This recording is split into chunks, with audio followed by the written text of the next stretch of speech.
Hi guys, my name's Ollie.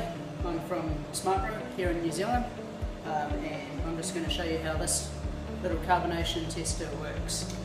So first thing we've done is we've got a tank with beer's finished, it's in the maturation step. We've attached the input side of the hose using a little short piece of silicone just pushed over the end of your sample tap there. We've got the other section of hose that came with your carbonation tester, that's going to be on the output side of the carbonation tester. So on the tester itself, this has been in the fridge for about half an hour, cool it down, get us a nice accurate reading. We've got an input side and an output side, a pressure gauge and a temperature gauge on the top. Now with all valves closed on the tank, valves closed on the carbonation tester itself, plug the input side in, just plugs in with a clip, output side goes in on the output side, again just with a little clip. We open both valves on the carbonation tester, make sure that waste hose is pointing away from you, and then open the sample tap on your tank. This will start flowing beer into the body of the carbonation tester. Now when you get foam coming out the other end there, you just want to dial back on that output side, give it a little bit of back pressure, and what we're watching for is clear beer, no foam, no bubbles at the top end of that carbonation tester. So it takes a little minute or two.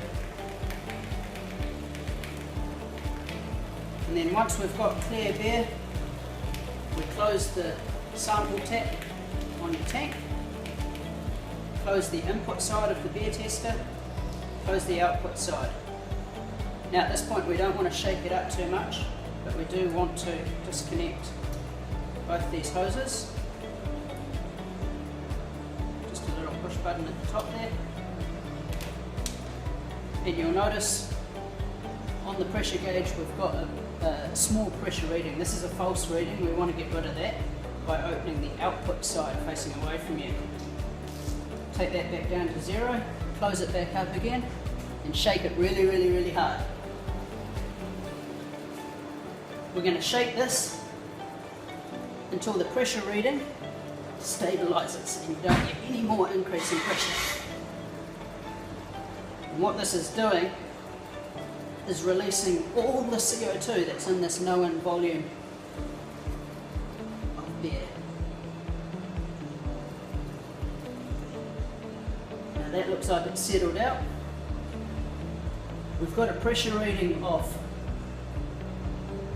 13 psi on the gauge. We're reading from the outside numbers, and a temperature reading of 46 degrees Fahrenheit. Now with those two numbers we can go to our carbonation relationship chart. Sometimes this will be printed on the body of the carbonation tester itself. We look for 13, we've only got 12 and 14, so we're going to go in between those two numbers. And we look for 49 degrees Fahrenheit on the side here, find where they intersect, which is at between 2.1 and 2.3. So I'm going to call that a carbonation reading of 2.2 volumes of CO2. Do that test a few times, probably 2 or 3 times at least, and making sure you're getting a consistent reading. Now to empty this up, you want to undo the output side facing away from you because there'll be a bit of pressure in there. You don't want to get covered in beer. Unscrew it. You can either taste that. What's it? Excellent. Finish it.